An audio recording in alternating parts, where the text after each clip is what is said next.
안녕하세요. 장사보감입니다. 우리가 프랜차이즈 하려면 최소한 이 정도는 돼야 하지 않나? 라고 생각하다 보니까 나오는 이야기들이 있습니다.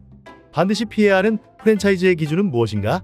아무리 유명한 프랜차이즈라도 그 유명세만 믿고 시작했다가 몇 개월 안 가서 엄청 후회했다는 사람들이 우리 주변에 심심치 않게 나오기 때문이죠. 그래서 바로 본론으로 들어가 볼게요. 프랜차이즈 창업 전 제일 먼저 눈여겨봐야 할 첫 번째 기준으로는 가맹점주들을 통해 이익을 취할 수 있는 수단이 얼마나 되는지의 여부입니다. 물론 오늘날에는 가맹점주와 본사가 서로 상생하는 구조로 잘 나가는 프랜차이즈들이 더 많습니다. 하지만 확인해야 할 건 철저하게 확인해야죠. 가장 중요한 돈이 걸린 문제니까요. 우선 로열티라고 하죠. 가맹점 수익에 비례하여 본사에 지급하는 일정 비율의 금액이요. 통상 매출의 3% 정도를 책정하긴 하지만 이 비율을 높게 받는 본사는 주의하셔야 합니다. 내가 매출을 몇 천만 원 찍든 이미 빠져나가야 할 금액이 이것저것 많은 상황에서 로열티 비율까지 높아버리면 이게 무시할 수 없는 금액이 되기 때문이죠.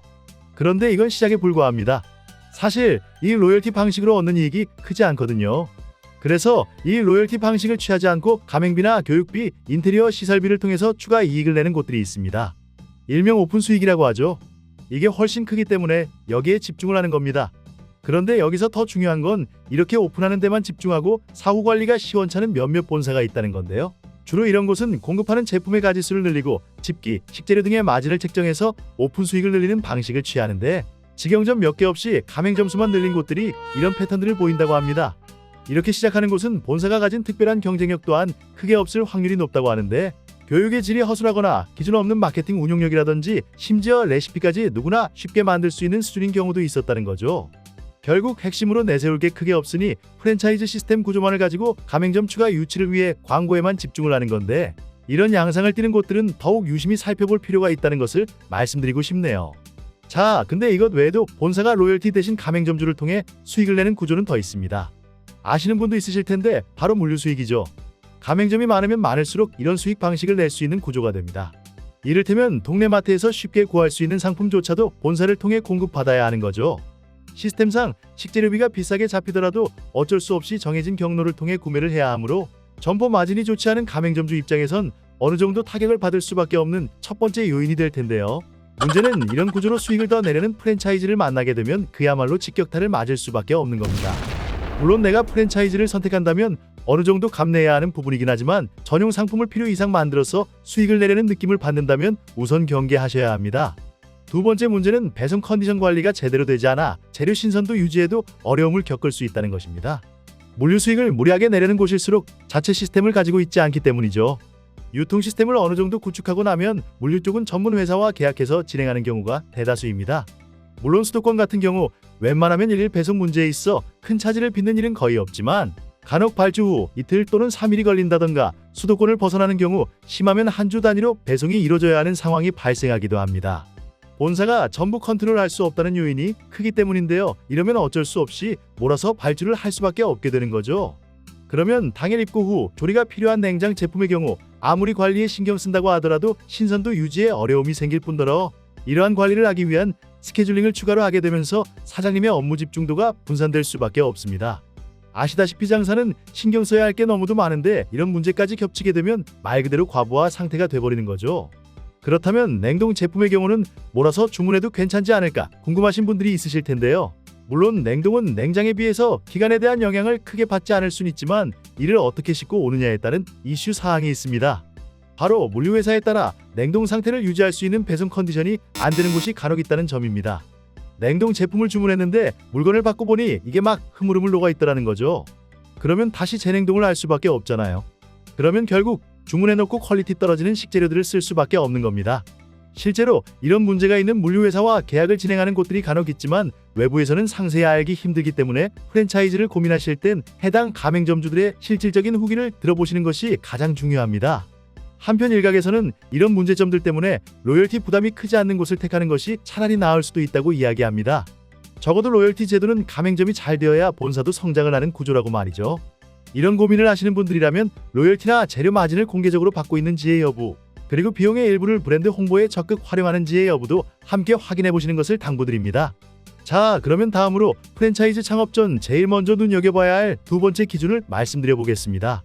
바로 경쟁력이 약해졌거나 약해질 가능성 있는 브랜드를 주의해야 한다는 점입니다. 먼저 경쟁력이 약해진 브랜드는 어떻게 보면 될까요?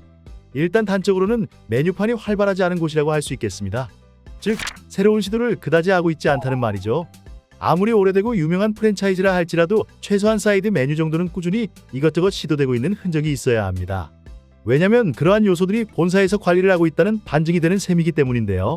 여러 브랜드를 가지고 있는 본사일수록 이런 활동이 약해진 브랜드가 있을 확률이 높다고 합니다. 왜 그럴까요?